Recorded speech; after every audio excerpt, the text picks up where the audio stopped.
Today we're going to talk about a dual pole, dual throw toggle switch that we're going to be using to wire up some work lights, reverse light, and backup alarm for the Deuce app.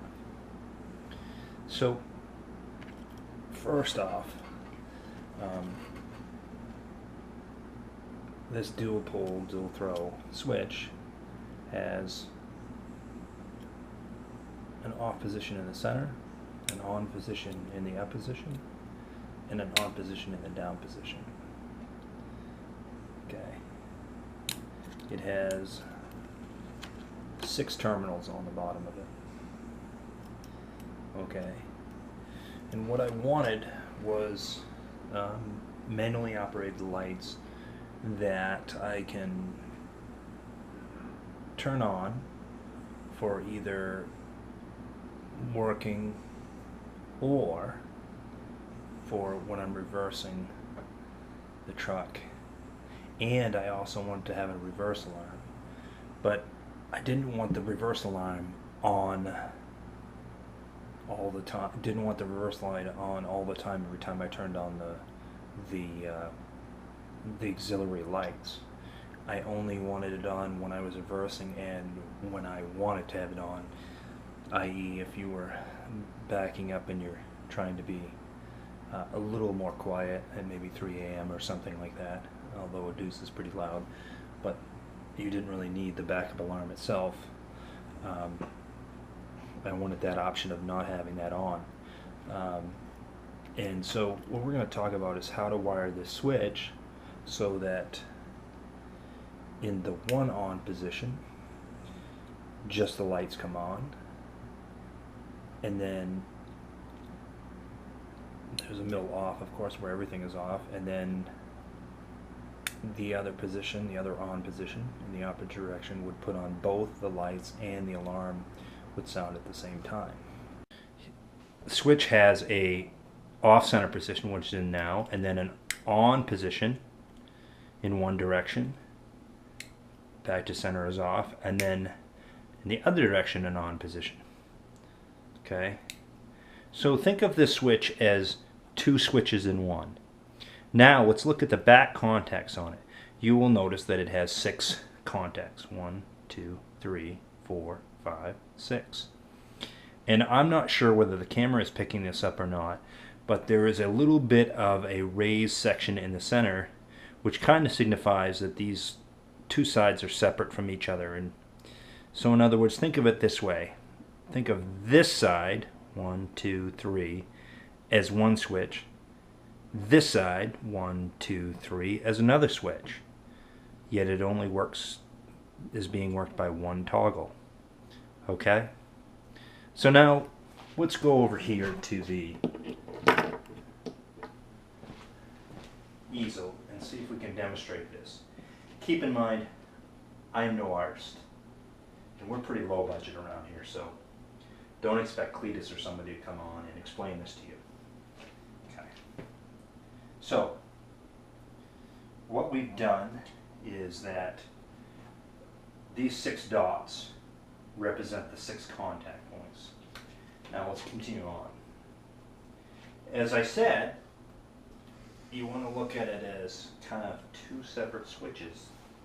Okay, it is a double pole, double throw. It's operated by one toggle, but this side can be operated independently of this side, and not to confuse you, you can wire these together so that they do cross over. You can also use the switch for multiple different things, including you can use it to reverse a motor. Okay, so those 2 sides, and this will vaguely simulate the outside of the switch on the back side.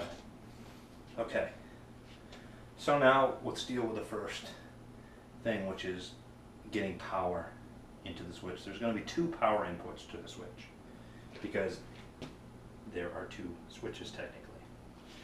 Okay, so now the way to accomplish that is that you can run power. You could run it from the battery with a fuse, or you can run it on a pre-existing circuit and run it that way. And I still recommend that you use a fuse in between that and the switch to protect the switch if there's an overload. Okay. So the two center contacts,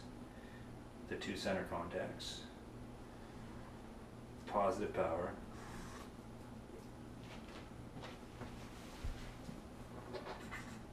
power in, power in. So now you have your power into your switch. Okay. Now, let's deal with our lights first. Okay. So,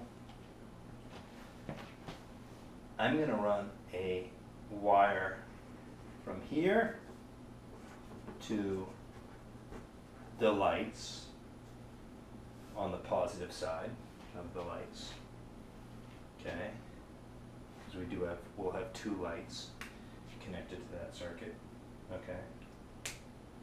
Alright, so I have the lights hooked up, but you flick the switch into the down position, which would slide the contacts between these two, and nothing happens. Well, you got to have a negative connected. So how do you do that? Pretty simple. Being that it's a vehicle, and then most vehicles are grounded to the frame, okay, by a negatively grounded the frame. There are some rare, well, things that are positively grounded, okay. I've never actually come across one, but I've been told there are some systems that are positively grounded. Okay, how the heck that works exactly is, well, it's kind of the same principle but different. Alright, so then you just take your negative line, and instead of running it all the way up to a battery or a circuit, you just run that to a good ground on the frame. A good ground on the frame is all you need to run it to. So, being that the lights are all the way in the back of the truck, you don't want to have to run a negative lead all the way back up to the front of the truck. And you don't need to, you just need to find a good ground. So now you flip the switch into the down position, which will slide a contact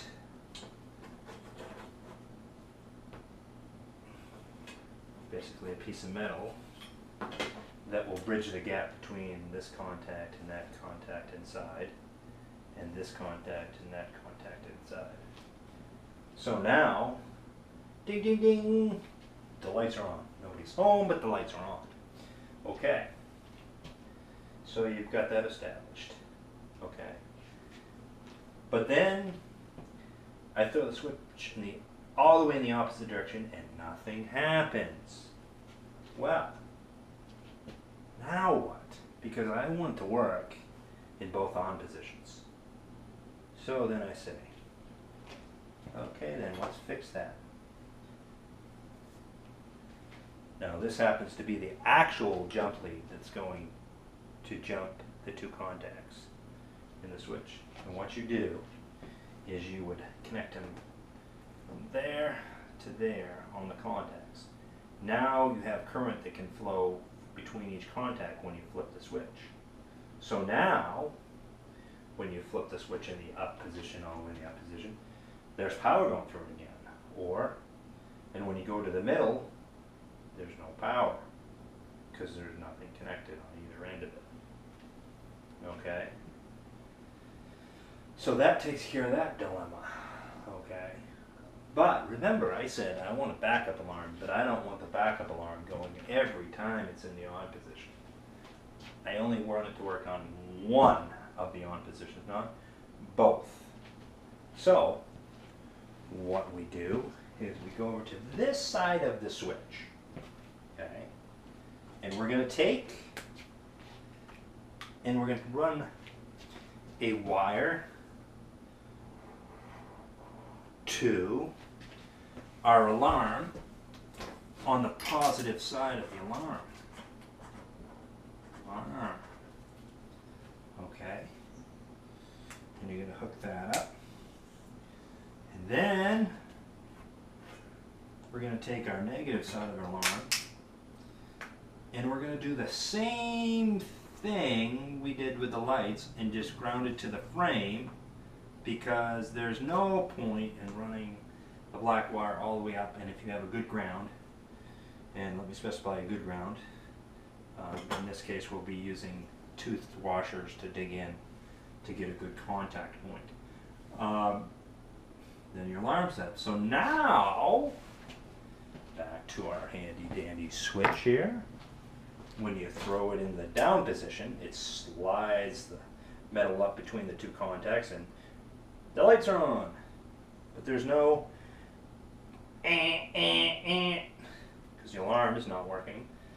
Okay? So you don't have to listen to that. But then, let's say you start it to the off position, everything is off. Then you slide it to the opposite on, and there's the alarm. Okay, there you have your alarm. So that hooks up the alarm when you want it. And because you don't have a jump lead between here and here, that alarm will not go on when it's in the down up position, as I call it. So just to clarify on that contact point, okay, when you push it down, it slides the top, these top two together. So think of it as as a stick that you're pushing down on. So this part's going to go up while you're pushing down on this part. That's why it contacts the top ones. Okay, and basically it's a fork, so it's two prongs that are going up and touching. Okay, so then when you go in the opposite position, obviously this would go down. So that makes it make more sense to you. Okay, so that's how that works. You can use that information to wire up something else besides lights and alarm system, and you can also use this switch in several configurations, which I'm not going to go over because there's quite a few different combinations you could use this and wire this for. I'm just going to draw this jump lead on here. Okay, that will represent the jump lead wire right there. Okay, so hopefully, if you were trying to figure out how to wire one of these switches, that helped you out. If you're trying to do something similar to that, or that exact thing where you want an alarm and light, but you didn't want it on all the time, and you didn't want it on every time the light was on, and you didn't want to run two different switches, because you could do it with two different switches. It just wasn't as efficient for me, and I'd rather have the one switch on the dash, not have to hit two switches. So that's the deal. I also wanted on a switch so I could run these lights when I wasn't in reverse, or say that you're in neutral and you're trying to hook something up behind a truck, a trailer, or something like that. You could run it without being in reverse.